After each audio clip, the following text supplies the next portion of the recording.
Я прилетел в Узбекистан с целью сделать гонку. Я пробыл там 2 дня в ожидании Санджика, но почему-то Санджик к моему приезду улетел в Азербайджан. Для чего это было сделано, я пока не понимаю. Санджик, если ты не хочешь эту гонку, либо как-то ее избегаешь, то скажи прямо нашим зрителям.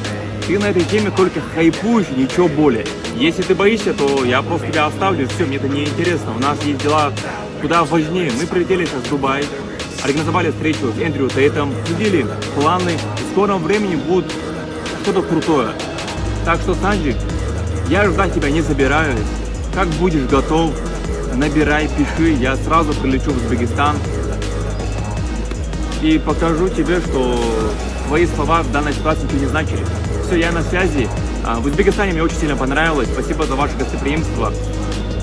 Но почему-то Санджик не готов отвечать за свои слова. Как будет ответ, так сразу я влетаю к вам.